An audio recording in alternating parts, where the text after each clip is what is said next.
Hey everyone, welcome back to my YouTube channel unique classes. तो मैं हूं आप सभी खुशी दीदी और आप सभी के लिए लाई हूं एक मोस्ट इम्पॉर्टेंट टॉपिक। आप सभी को रहती है इस चीज़ की एक तरीके से बोलूँ तो चुल रहती है कि हमें किस तरीके से अपना एसओएससी की जो प्रिपरेशन है उसे स्टार्ट करना चाहिए, यानी कि how to start preparing for SOSC class 9 and class 11। दोनों क्लासेस के लिए है और सभी डोमेन्स के लिए है। इसमें मैं आपको बहुत सारी ऐसी चीज़ें बताऊंगी, कुछ सीक्रेट्स बताऊंगी जो कि मैंने अपने सेलेक्टेड स्टूडेंट से भी पूछा है कि उन्होंने किस तरीके से अपनी प्रिपरेशन की थी। और अगर आप उनकी डिटेल में इंटरव्यू देखना चाहते हैं तो डिस्क्रिप्शन बॉक्स में लिंक मिल जाएगा आपको प्लेलिस्ट का, आप वहां से जाके उसे चेक कीजिएगा। तो चलिए स्टार्ट। जैसा कि इतिहास गवाह है, आप सभी को पता होगा कि यूनिक क्लासेस को पूरे 3 या 4 साल बोले तो हो चुके हैं एसओएससी की प्रिपरेशन कराते हुए। तो इसका मतलब हमारे को कितना ज़्यादा इस चीज़ के बारे में एक्सपीरियंस होगा कि एसओएससी में क्या चीज़ें आती हैं, एसओएससी को किस तरह से हम करेक्ट कर सकते हैं, एसओएससी के लिए क्या चीज़ इंपॉर्टेंट है, क्या चीज़ हमें एसओएससी में जाने से रोक सकती है, हमारी ऐसी मिस्टेक। तो आज बात करूंगी केवल और केवल प्रेपरेशन को लेकर कि आपको अपने सिलेबस के अकॉर्डिंग कैसे पढ़ाई करनी है। 5 डोमेन्स रहे हैं जो कि आपने मेरी इंट्रोडक्शन वाली वीडियो से देख ही लिया होगा। अगर नहीं देखा तो उसके लिंक मैं आपको कमेंट बॉक्स में दे दूंगी, ठीक है। तो जैसा कि मैंने आप सभी को बताया कि क्लास 9 में टोटल 5 डोमेन्स है। Stem number 1 stem, humanities number 3 आपका आ जाएगा हाई एंड, फोर्थ आपका आ जाएगा, फिफ्थ आपका आ जाएगा पीवीए। ठीक है, तो टोटल 5 डोमेन्स आपके रहने वाले हैं और सबसे ज्यादा डिमांड जो है वो स्टेम और ह्यूमैनिटीज और हाई एंड इन 3 डोमेन में रहती है। मतलब इसमें डिमांड के साथ साथ कॉम्पिटिशन भी बहुत ज्यादा हाई रहता है। ठीक है, तो सबसे पहले बात करते हैं स्टेम की। आपको स्टेम का सिलेबस जो है अगर मैं मोटे तौर पर बताऊं तो क्या होता है, साइंस आती है, मैथ्स आती है और आपकी रीजनिंग आती है, इनकी मेंटल एबिलिटी। 3 चीजें आपकी मेन रहती है। ह्यूमैनिटीज में बताएं तो ह्यूमैनिटीज आती है, ठीक है, उसके अंदर के क्या क्या डीपली पॉइंट्स है वो सब कुछ आपको सिलेबस की वीडियो से पता चलेगा। ओके, सो ह्यूमैनिटीज आती है क्योंकि ह्यूमैनिटीज ही एक डोमेन है। रीजनिंग आती है आपकी, यानी कि मेंटल एबिलिटी आती है आपकी। आपके उसमें कुछ इस टाइप के क्वेश्चंस आते हैं, यानी कि वैल्यू बेस्ड क्वेश्चंस आ जाते हैं आपके पीवीए। और उसकी अगर हम बात करें आपका जो एएफपीएस है और हाई एंड है, पीवीए, एएफपीएस और हाई एंड, इन तीनों में ही आपकी रीडिंग कॉम्प्रीहेंशन आती हैं, आपकी मेंटल एबिलिटी आती है। पीवीए की बात करें तो उसमें अलग से आपका पोर्शन आता है जो आपने डोमेन सिलेक्ट किया। लाइक अगर आपने म्यूजिक लिया है, आपने पेंटिंग लिया है और आपने अगर फिल्म में एक्टिंग लिया है, तो तीनों ही जो होते हैं उन तीनों का मर्ज एक पेपर बन के आता है जिसमें म्यूजिक, फिल्मिंग, एक्टिंग एंड आपका पेंटिंग यानी कि विजुअल आर्ट्स, इससे रिलेटेड क्वेश्चंस आते हैं जो कि आपका डोमेन का पार्ट होता है। हाई एंड की बात करें तो उसमें रोबोटिक्स आती है, उसमें अकाउंट्स का आपका थोड़ा थोड़ा कुछ आ जाता है। ठीक है, उसमें आपका थोड़ी सी मैं बोलूँ तो मैथ्स तो नहीं आती आपकी क्लास 8 की, बट मैं कह सकती हूँ कि कॉन्सेप्ट आपको आने चाहिए।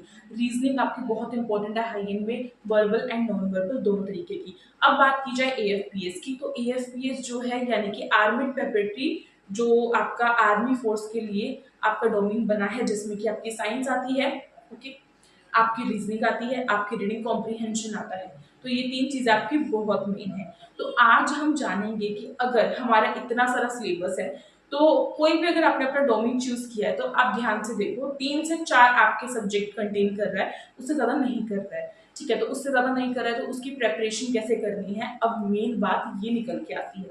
तो देखो भाई, अगर मैं स्टेम की बताऊं तो जो भी कुछ, सबसे पहले ये चीज ध्यान रखो, अगर आप क्लास 9 की प्रिपरेशन कर रहे हो तो क्लास 8 में से ही आएगा, क्लास 9 या क्लास 10 का नहीं आने वाला। इस चीज को क्रॉस कर लो। तो जो बच्चे ये सोच रहे हैं कि क्लास 9 का एंट्रेंस एग्जाम है तो हम क्लास 9 का और 10th का पढ़ के जाएंगे तो हमारा हो जाएगा, तो ऐसा नहीं होने वाला। क्योंकि मेरे कुछ ऐसे सिलेक्टेड स्टूडेंट्स हैं जिन्होंने बताया है कि अगर जिस बच्चे ने 9th और 10th का पढ़ा है उसमें से तो क्वेश्चन आए ही नहीं। और सोचने वाली बात है, अगर आप 9th और 10th का अभी पढ़कर जाओगे तो वहां पे क्या करने जा रहे हो, फिर तो आप यहीं से टीचर बन के जाओगे, है ना। तो इसलिए क्लास 9th और 10th पर फोकस ना करने की बजाय आपको अपनी क्लास 8 यानी कि जिस क्लास में अभी आप हो, प्रेजेंट जिसमें हो, आपको उस पर फोकस करना है। और ये जो है हमारा एक मैं बोल सकती हूँ बेस्ट पॉइंट रहने वाला है कि अगर आपको उसी क्लास की प्रिपरेशन करनी है जिस क्लास में आप हो, तो वो और भी ज्यादा इजी हो जाता है। कैसे, देखो, आप स्कूल में जाते हो तब आप क्लास 8 का सब कुछ पढ़ते हो, आप अपने घर पर आकर अपनी प्रिपरेशन कर रहे होते हो, जो भी आपने सिलेबस कंप्लीट किया होता है वो आपने क्लास 8 तक का ही किया होता है। आपने किसी दूसरी क्लास का नहीं पढ़ना है, अपनी ही क्लास का पढ़ना है। तो इसका मतलब आप जिस चीज को पढ़ने वाले हो आप उससे इंट्रोड्यूस्ड हो, आपको कुछ न्यू नहीं मिलेगा। आपको साइंस और मैथ्स करनी है स्टेम के लिए, ह्यूमैनिटीज़ के लिए एसएसटी करनी है, हाई एंड के लिए आपको रीजनिंग करनी है, जो कि हमारे चैनल पर बहुत सारी मतलब बहुत सारी वीडियोस अवेलेबल है, वर्बल भी नॉन वर्बली भी आपकी रीजनिंग मिल जाएगी, आपको वाटर इमेज मिल जाएगी, आपको मिरर इमेज मिल जाएगी, आपको नंबर सीरीज मिल जाएगी, मिसिंग नंबर मिल जाएंगे, कोडिंग डिकोडिंग मिल जाएगा, डाइस एंड क्यूब्स आपको मिल जाएंगे। तो बहुत कुछ अवेलेबल है। जितना भी रीजनिंग का कंटेंट एसओएससी में आता है मोस्टली हमने सब किया हुआ है कवर आपका। एंड कुछ ऐसी वन शॉट वीडियोस भी मैंने पिछले साल प्रेपरेशन के लिए डाली थी, जो कि बच्चों के लिए बहुत हेल्पफुल रही थी। तो देखो, आप इन सब वीडियोस का थोड़ा सा फायदा उठाओ और इनसे पढ़ाई करना शुरू करो।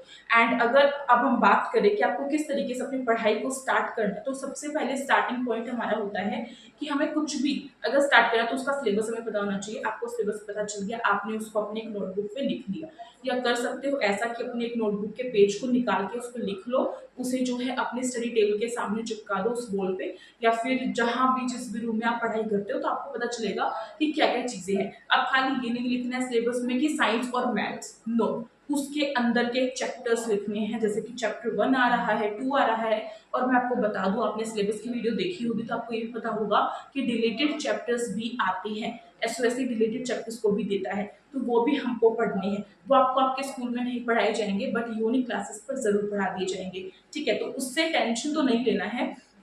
तो सबसे पहले आपका फर्स्ट पॉइंट यही रहेगा कि आपको अपना सिलेबस लिख के पेस्ट कर देना है।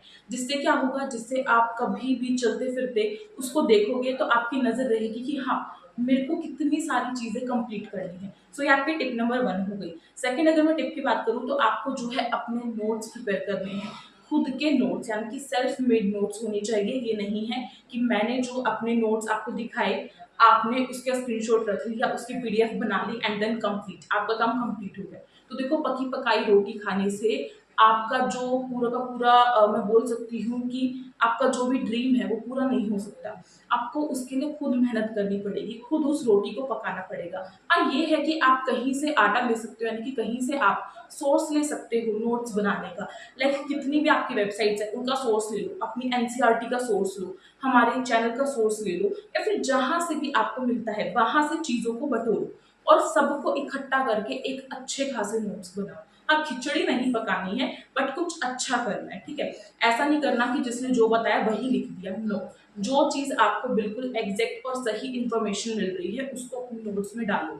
एनसीईआरटी पढ़ो। आपकी थर्ड टिप जो है इसी से आती है कि आपको अपनी एनसीईआरटी पढ़नी है line to line and words to words. यानी कि अगर मैं बोलूँ तो बच्चे जो है एनसीईआरटी की रीडिंग नहीं करते, सोचते हैं कि हमें कोई भी एक ऐसा मिल जाए, प्लेटफॉर्म मिल जाए कि हमें एनसीईआरटी को पढ़ना ना पड़े और हम विदाउट रीडिंग के किसी भी बुक को उठाएं और चले जाएं।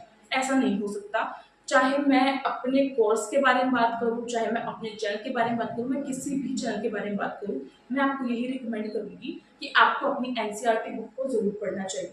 एनसीईआरटी बुक पढ़ने से आपको बहुत सारे बेनिफिट्स होंगे। ठीक है, और रही बात आप सभी को हमारे यूट्यूब चैनल के बारे में बताने की, तो मैं आपको दिखाई में इतनी सारी वीडियोस अवेलेबल है। सारे एसओएससी से रिलेटेड आपको वीडियोस मिल जाएगी, एएफपीएस की मिल जाएगी आपको यहाँ पे, इंटरव्यूज आपको यहाँ पे मिलेंगे, रिजल्ट की इन्फॉर्मेशन आपको यहाँ पे मिल जाएगी, एंड ऐसी बहुत सारी वीडियोस शॉर्ट्स आपको मिलेगी जिससे कि आपको हेल्प होगी। शॉर्ट्स को भी आपको इग्नोर नहीं करना है। उसके बाद आप देख सकते हो कि लाइव जो डिस्कशंस होते हैं वो भी हम कराते हैं। तो सारी चीजें आपके लिए अवेलेबल है। प्लेलिस्ट की अगर मैं बात करूँ तो ये इंटरव्यू की प्लेलिस्ट रही आपके पिछले साल की, ये हाई एंड की प्लेलिस्ट रही आपकी, ये आपकी रह गई साइंस के कंप्लीट, मैंने वन शॉट वीडियो डाली थी उसकी। उसके बाद ये ह्यूमैनिटीज की थी, ये रीजनिंग की कितनी सारी 29 वीडियोस, कम नहीं होती 29 वीडियोस। इसका मतलब आपके हर चीज हमने कंप्लीट करा दी जो आपके उसमें आने वाली है। तो ये इन सब चीजों का आप फायदा उठा सकते हो। वो आपके ऊपर डिपेंड करता है कि आपको देखना है या नहीं। एंड मोस्ट इम्पॉर्टेंट बात ये रहती है कि बच्चे जो है एनसीईआरटी को छोड़कर मार्केट में कुछ बुक्स निकलती हैं उनको फॉलो करते हैं, जिसमें कि क्लास 9 के स्टैंडर्ड की चीजें होती हैं, जो कि मैं बार बार चिल्ला चिल्ला कर पिछले साल भी बोला था, उससे पिछले साल भी बोला था, बट बच्चों ने नहीं मानी थी। एंड इनफैक्ट मैंने स्टार्टिंग से बोला था और आप सभी को भी जरूर बोलूंगी। हाँ, इनमें से ऐसा हो सकता है कि 30% बच्चे बात को माने एंड 70% बच्चे ना माने, क्योंकि उनको डाउट रहता है। लेकिन मैं आप सभी के डाउट दूर करने के लिए, आप ऐसे बहुत से बच्चे हैं जिनका मैं एग्जाम्पल आपको दे सकती हूँ, जिन्होंने बाहर से ऐसी बुक्स खरीदी हैं जिसमें क्लास 9 के लेवल की चीजें होती है, क्लास 10 के लेवल की चीजें होती हैं, एसओएससी से रिलेटेड चीजें नहीं होती हैं। इनफैक्ट ऐसी चीज़ें होती है जिसके बारे में आपने कभी पढ़ा नहीं है, बच्चे उसको पढ़कर गए और एसओएससी में उसका 1 नंबर का क्वेश्चन भी नहीं आया। तो ऐसी गलती आप सभी को नहीं करनी है, आप सभी को अपनी एनसीईआरटी बुक फॉलो करनी है, ठीक है? अगर मैं आपको फोर्थ टिप की बात करूँ आपके लिए, तो देखो आप जब भी पढ़ाई करते हैं, तो चैप्टर को रीड करने के बाद, उसके नोट्स प्रिपेयर करने के बाद, उसे वीडियो से देखने के बाद, क्योंकि मैं ये कहती हूँ कि जब हम पढ़ाई कर रहे होते हैं, हमें अपने हर सेंस का यूज़ करना चाहिए। सेंस की बात करें तो आपकी आईज़ का, आँखों से देखकर उस चीज़ को देखो, सुनो कानों से, लिखो हाथों से। जब आप इन तीनों सेंस का यूज़ करके करोगे ना अपनी पढ़ाई को, तो यकीन मानो आपकी पढ़ाई बहुत बेस्ट हो जाएगी और ये साइंटिफिकली प्रूव है। कि हम अपने विजुअल हमारा होना चाहिए, हम ऑडियो यानी कि हम अपने कानों से सुनकर चीज़ों को सुन रहे हैं, तो हमारा मतलब हमारा माइंड जो है उस चीज़ को ज़्यादा गेन करता है। उसके बाद जब आप उसमें एक और स्टेप इंक्लूड कर देते हो राइटिंग का, तो उससे आपको चीज़ें क्लियर होती हैं, आपको वर्ड्स क्लियर हो जाते हैं, आपको लिखने के बाद याद रहता है कि इस वर्ड का क्या मतलब है और ये किस तरीके से रिलेट कर रहा है। और जब आप अपनी एनसीईआरटी को पढ़ोगे, तो ये चीज़ ध्यान रखनी है कि आपके लॉन्ग क्वेश्चंस नहीं आने वाले, आपके शॉर्ट यानी कि एमसीक्यू टाइप क्वेश्चंस रहेंगे। तो उन्हीं के अकॉर्डिंग अंडरलाइन करो, एनसीईआरटी में अंडरलाइन करो और किस तरीके से नोट्स बनाने हैं इसकी वीडियो भी मैं बहुत जल्द आप सभी के लिए लेके आऊंगी। ठीक है, उसके बाद अगर मैं बात करूँ तो मैंने सेंसेस की तो सारी बातें करी थी कि आपको इस तरीके से पढ़ना है। जब आप अपने हर हर सेंस का यूज करके पढ़ाई करोगे ना, तो यकीन मानो वो पढ़ाई सबसे लाजवाब होगी और आप जो भी कुछ पढ़ोगे आप भूलोगे नहीं। अब बात आती है, लास्ट आपका पॉइंट आता है, फिफ्थ पॉइंट जो है आपका, फिफ्थ टिप बोल सकती हूँ मैं आप सभी के लिए। वो क्या है कि आपको सेल्फ एवोल्यूशन करना है। सेल्फ एवोल्यूशन का मतलब होता है कि खुद खुद अपने आप को इवेल्युएट करना। एट द एंड आपने सब कुछ पढ़ लिया, नोट्स बना लिए, टेस्ट दे दिए, सब कर लिया, उसके बाद खुद को चेक करना कि आपने जो कुछ किया क्या आप उससे सेटिस्फाइड हो, क्योंकि आपसे बेहतर आपके बारे में कोई भी नहीं बता सकता, कोई भी नहीं जान सकता कि आपने जो चीज़ की है, आपने जो चीज़ डिसाइड की थी और आपने उसमें कितना वर्क किया। यानी कि अगर आप 100% का टारगेट लेकर चलते हैं, तो क्या आपके उसमें 99% स्कोर हुआ है? और अगर 99 तो खैर छोड़ो, अगर आप उसमें 80% भी स्कोर कर लेते हो, दैट मीन्स आप अपनी सही राह पर हो, सही रास्ते पर हो। तो ये चीज़ आपको ज़रूर करनी है। सो आज की वीडियो में तो इतना ही। आई थिंक आपको ये वीडियो काफ़ी अच्छी लगी होगी। लगे तो इस वीडियो को लाइक करें, अपने फ्रेंड्स में शेयर करें और साथ ही योनिक क्लासेस को सब्सक्राइब कर लें, बेल आइकन को प्रेस कर दें, जिससे कि इन्फॉर्मेशन आती रहेगी न्यू वीडियोज़ की। मैं मिलती हूँ आप सभी से जल्दी, तब तक के लिए thank you so much for watching this video. Stay tuned.